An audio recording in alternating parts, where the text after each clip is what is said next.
This is Tennessee Talks with United States Congressman Tim Burchett. Hello, I'm Congressman Tim Burchett, Tennessee's 2nd Congressional District, and welcome back to another episode of Tennessee Talks. Today I'm joined by Representative Andy Harris, who represents the 1st District of Maryland as co-chair of the GOP Doctors Caucus. Do I call you Doc or just Andy or Congressman? Either one works. Omnipotent ruler? I'm not sure.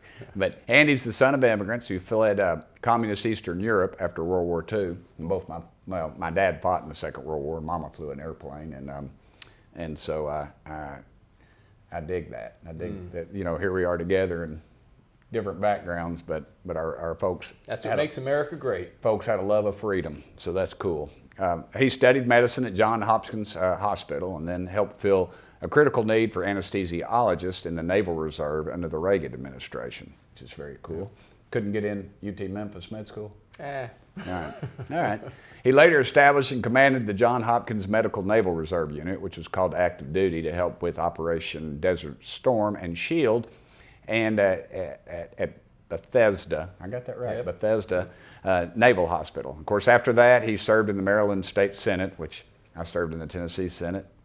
He served for 12 years, is that 12 right? Years. Okay, Yep. I was in the State Senate for 12 years myself. So before coming to Congress in 2010, Andy, I want to thank you so much for joining me today. We'll get right into the questions because I know your schedule's busy. What are the greatest issues that you think in healthcare insurance industry right now? Right now, it's got to be controlling the cost of health insurance. You know, unless you're receiving a government subsidy, Right. Health insurance is, or you know, it's costing either you or your employer a lot of money. Yep. And we have to look for ways to save money in the health industry. I think the easiest way is through competition. It works in every other part of our economy. But in healthcare, we don't have it. You know, Mr. Trump, to his credit, started it by saying, look, transparency, price transparency. Hospitals actually have to put on a website what they charge for something. What a novel idea. Someone has to put a price on a shelf. You buy a car, every little thing, air conditioning, Yep. brakes. And there's an actual number next to it. And you know, and you know, that's the price. So if we did that in healthcare, I think we could bring down the cost. Yeah, I always tell people, if you think healthcare is expensive now, wait till it's free. Yep. And then they'll hide everything, and you're still going to pay for it just somewhere else. What are some of the obstacles that are preventing folks from getting affordable care they want from their preferred doctors? Well, the biggest thing is that the insurance companies, in order to save money, what they do is they limit the number of doctors who you can see on their plan. And they'll go and pretty aggressively negotiate with doctors. I think that they're going to be less able to do it now that we're having a physician shortage in the country, no question about it. Look, I just turned 65. You know, as people enter Medicare, they require more medical care. The number of doctors is not increasing that fast, but right now, it's the insurance companies being able to limit what they call their panels, the people who are on their plans. So I urge everyone, especially if you have an ongoing health problem, just make sure that the doctors you want to see are covered under your health plan. Yeah, I get those calls a lot where they get through something, they go, hey, we're not covered, what do you want us to do? And I say, well, it's too late now, you got to do it front end. Well, how's the GOP Doctors Caucus, how are y'all addressing some of these problems in the healthcare industry? I know we're in the minority, so it's kind of, people says, well, you need to work with the other side. I said, no, I don't. They hold all the cards. They're not wanting to work with us. No, what we're doing is we're getting ready for next year. We do believe that we're going to be in the majority next year. So we've spent, we're one of the only caucuses in Congress that meets every single week when we're in town. And you, like me, you probably belong to a lot of caucuses. They're paper caucuses. Yeah, my name's on here. We never even meet in person. We do meet. For instance, last week we met and we got a briefing on monkeypox from the CDC and from BARDA. And these are the two organizations in the U.S. government that are really at the forefront of dealing with what we hope is not the next pandemic, but certainly has potential to be that. So by learning, by being knowledgeable, and then going to our colleagues if they have questions. Look, if someone has a question about a healthcare issue, a lot of our colleagues here will go to one member of the doc and say, hey, what's the deal here? We want to be the best informed people in Congress because we know that, and you know this if you've been in the state legislature too, a lot of health policy is made by people who have no idea. No clue. No clue. No idea. And that's a dangerous proposition. That's why I like a citizens legislature. Going off script a little bit, but you have a issue dealing with agriculture. Heck, let's bring in the farmers. You got to deal with health care. Bring in, and because I guarantee the lawyers, the trial lawyers specifically, they're going to have plenty of representation at the table. and we, I'm sure you and I both had battles. I know I know, and I'm sure you have too. Well, last year you spoke out against President Biden halting a Trump-era order. Of course, it was aimed at lowering insulin and EpiPen prices, and that's something that I get a lot of calls on. I got out early on that, and I called on them in the Trump administration, and they started to address it. And could you talk about that rule and how that it actually saved patients money? Because there was a lot of misconception. The left, and people always say, well, why aren't you getting your point out? Well, there's nobody to do it, and so all of a sudden we're against people. Some of these poor diabetics and their insulin prices. In reality, no, we were solving it, and then it was just being reversed by the Biden administration. And you articulated that very well. If you could brief a little bit on that. So it comes to the first thing we talked about is price transparency. There's no price transparency in pharmaceuticals. None. You get that prescription from your doctor.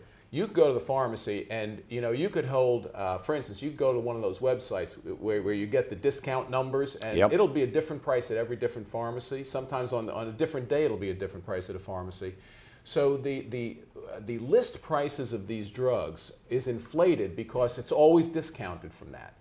So, and the discounts can be huge, and the discounts are absorbed by the middlemen called the pharmacy benefits managers. Okay, now what they do is they kind of split that with the insurance company, but in the end, the patient's left holding the bag. Those savings are not passed through to the patient.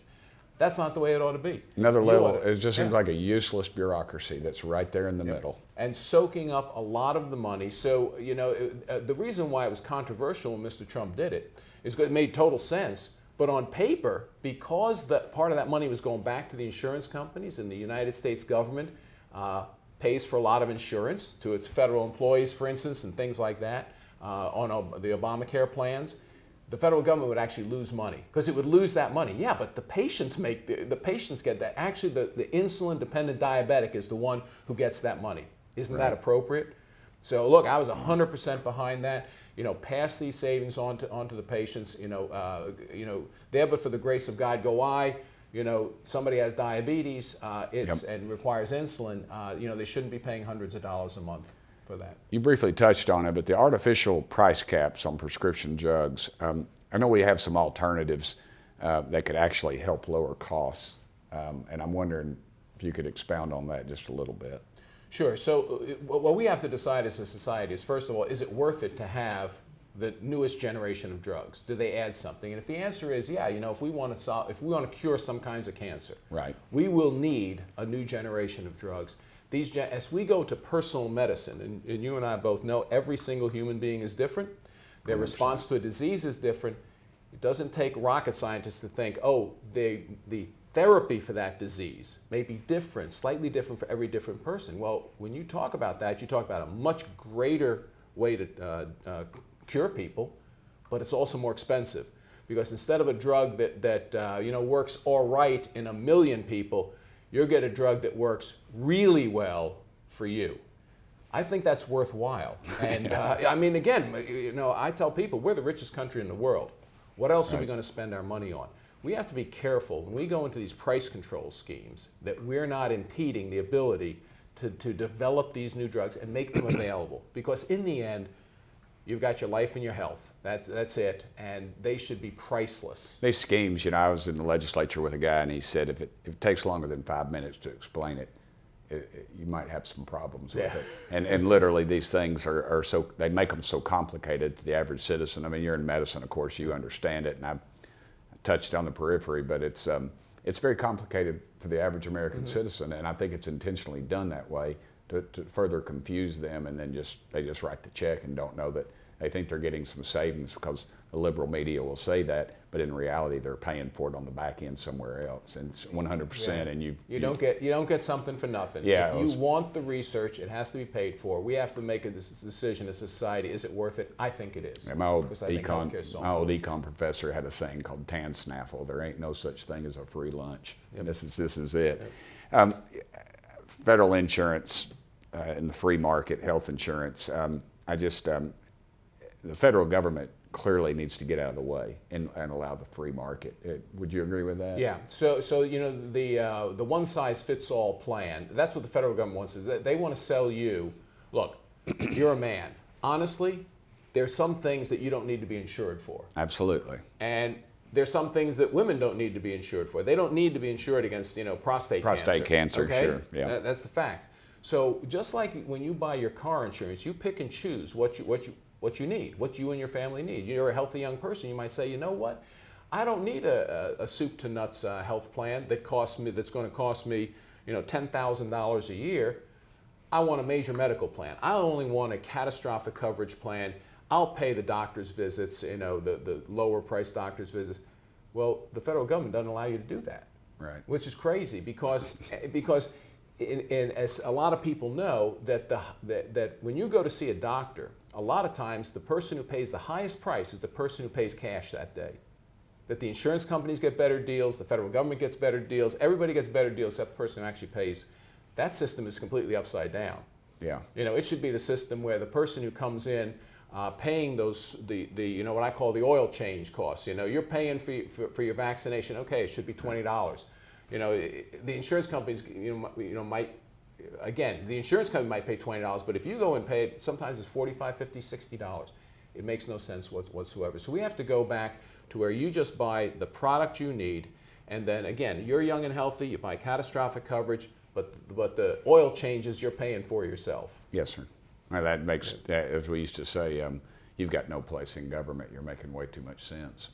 Because that defeats the whole purpose of all of it. That's right. Well, we'll close this up. Andy, I want to thank you for joining me, but I always allow folks to ask me a question if you have anything. And this, it's all, as I like to say, it's all fair. You can get it off the internet. You can ask me anything. So ask you anything at all, huh? Anything, and I'll defer to you probably if it's too complicated. Who's going to win the Super Bowl this year? Next question. I've been boycotting pro sports for quite some time. I remember about 5 years ago I boycotted and I bought a Triumph motorcycle. I went all the way out to the woods somewhere and the cell phone service wouldn't even work. But I didn't miss anything. I can't tell you even played in the Super Bowl. We're not much better than the Romans at this point, I'm afraid. Anyway, hey, thank you, Doc. I appreciate you for joining me today, and you and the folks at the GOP Doctors Caucus. You've got real world experience dealing with these things, and I'm looking forward to you all at the table. They always say you're either at the table or you're on the menu. And currently we're on the menu. We are. And the sick people, and that's what we deal primarily in my office with is constituent service, and that's at the top, whether it's with our veterans or just. Yeah, I was just going to citizens. say next time we got to talk about the VA health system. that'll be a 3-part series. That's what government-run healthcare looks like. That is exactly what it looks like. It's a van ride to Johnson City, and you go there and they can't get their appointments, and then when they do get their appointments, we have trouble with misdiagnosis and then the suicides and then people calling a suicide hotline and they get put on hold. I mean, that's just unacceptable. Unacceptable. Well, I want to thank you again, Andy, for being with us, and I look forward to you helping straighten out this system. I know it'll take us a little longer, but we're going to get there, brother. Yeah. I'm full faith in you. And I'm Congressman Tim Burchett, and I want to thank everybody again for joining us for this episode of Tennessee Talks, and thank you all for sending me here. Thanks for listening to this episode of Tennessee Talks. Please subscribe to the show on Apple Podcasts, Spotify, or wherever you listen to your podcast. Keep up with Congressman Burchett by following Rep. Tim Burchett on Twitter and Instagram, and Congressman Tim Burchett on Facebook and YouTube.